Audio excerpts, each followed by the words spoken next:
날마다 행복한 묵상, 성경의 인물 베스토에 대해서 함께 생각해 보도록 하겠습니다.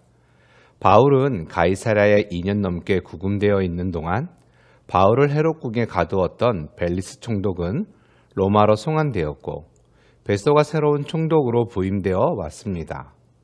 그는 부임한 지 3일 후에 가이사랴에서 예루살렘으로 올라가게 되는데요. 예루살렘에 도착하자 대제사장들과 유대인의 관원들이 베스토에게 바울을 다시 고소하고 바울을 죽이려고 합니다. 이런 상황에서 하나님께서 바울을 어떻게 보호하시는지 함께 살펴보도록 하겠습니다.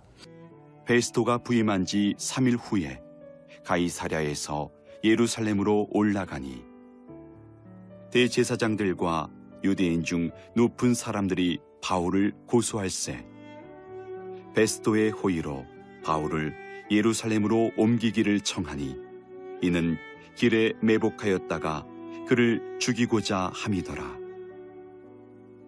베스토가 대답하여 바울이 가이사랴에 구류된 것과 자기도 멀지 않아 떠나갈 것을 말하고 또 이르되 너희 중 유력한 자들은 나와 함께 내려가서 그 사람에게 만일 옳지 아니한 일이 있거든 고발하라 하니라.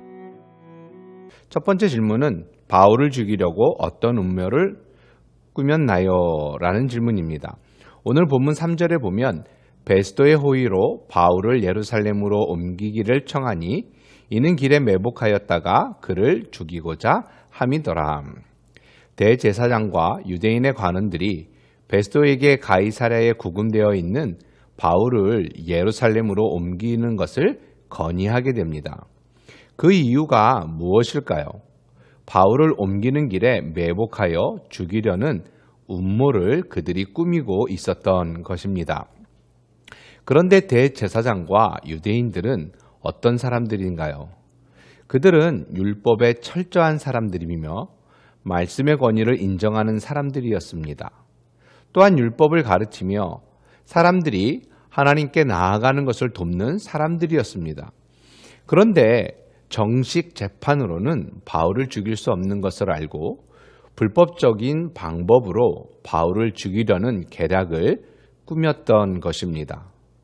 대제사장과 유대인 관원들은 율법을 말하면서 율법을 지키지 않는 불법을 행하는 사람들이었습니다. 다시 말하면 하나님의 말씀인 율법을 무시하고 하나님의 말씀보다 자신의 권위를 세우고 기득권을 지키려는 위선적인 사람들이었습니다. 이것은 하나님보다 위에 있으려는 그들의 교만한 행동임을 알 수 있습니다. 우리도 하나님의 말씀보다는 나의 뜻과 가치 그리고 경험을 더 중요하게 생각하거나 하나님의 말씀을 재단하여 나의 입맛에 맞게 자르는 경우가 있습니다. 우리는 하나님의 말씀의 무엇성을 인정해야 합니다. 하나님의 말씀은 오류가 없음을 믿음으로 고백하며 말씀 앞에서 철저하게 순종해야 합니다. 하나님의 말씀을 재단하여 선택적으로 순종하는 것은 하나님을 섬기는 것이 아니라 하나님을 이용하여 나의 꿈을 이루려는 얄팍하고 편협한 인간의 모습을 드러내는 것입니다. 이러한 교만에서 벗어나 겸손한 마음으로 하나님의 말씀에 순종하는 성도가 되어야 합니다. 또한 바울을 죽이려는 궁극적인 목적은 복음이 온 열방에 전파되는 것을 막으려는 사탄의 계략이었습니다. 단순히 바울이라는 한 사람을 죽이고 유대 지도자들의 기득권을 지키는 것이 목적이 아니라 그 너머 하나님의 나라가 확장되는 것을 원하지 않았던 것입니다. 그래서 복음의 증인으로 살아가는 바울을 죽여 복음이 증거되는 것을 중단시키고 하나님의 나라가 확장되는 것을 막기 위해서 바울을 죽이려 했던 것입니다. 이 일에 대제사장과 유대인 관원들이 사용되고 있습니다. 우리는 하나님의 거룩한 백성입니다. 무엇을 하든 선한 방법으로 일을 해야 합니다. 악한 일을 도모하는 사단의 계략에 넘어가지 말아야 합니다. 사단은 지금도 하나님을 위한 것이라 유혹하며 세상의 악한 방법을 사용할 때가 있습니다.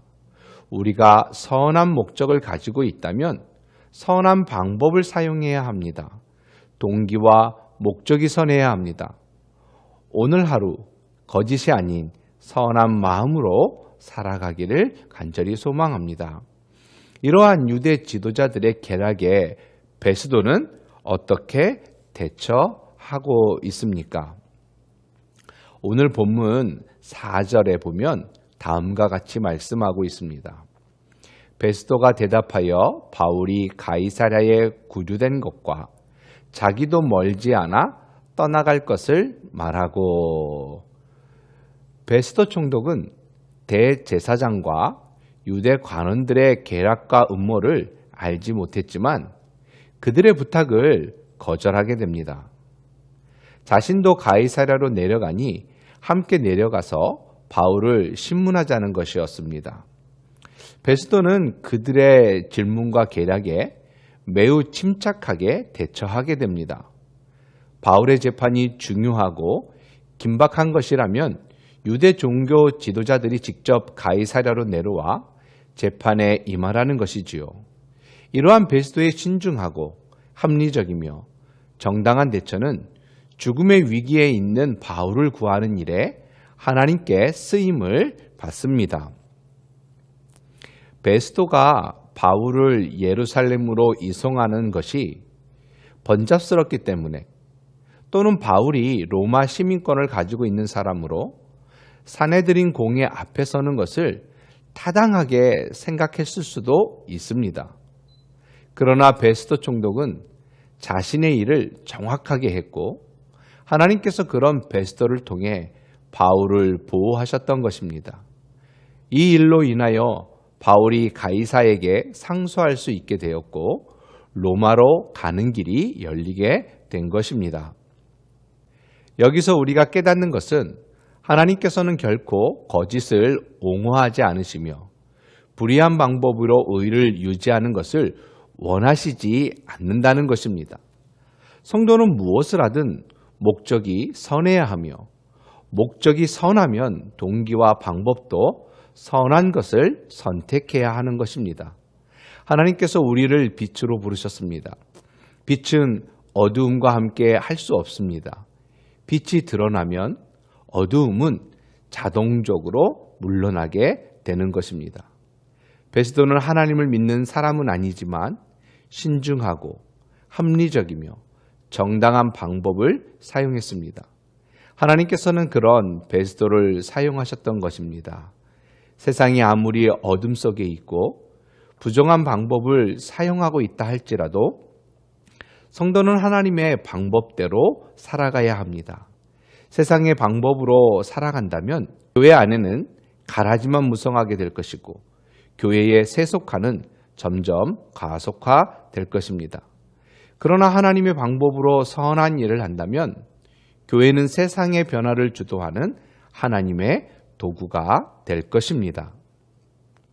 오늘 하루 무엇을 하던 선한 방법으로 하나님의 뜻을 이루며 살아가는 여러분 모두가 되어지기를 주님의 이름으로 간절히 소망합니다. 아멘. 오늘 함께 드릴 기도의 제목은 대학 청년부를 위한 기도입니다. 첫 번째는 예수님의 성품을 닮아가게 하옵소서. 두 번째는 주님의 십자가를 지고 따르는 제자가 되게 하옵소서라는 제목으로 여러분 대학 청년부를 위해서 기도해 주시기 바랍니다. 기도하겠습니다. 하나님 아버지 감사를 드립니다. 베스도를 통하여 하나님의 일을 이루시는 그 놀라운 은혜를 바라보게 됩니다. 우리도 하나님을 향한 목적이 있다면 동기와 모든 것들이 선한 방법으로 선택하여 하나님이 기뻐하시는 하루를 살아갈 수 있도록 인도하여 주시옵소서. 예수님의 이름으로 기도하옵나이다. 아멘.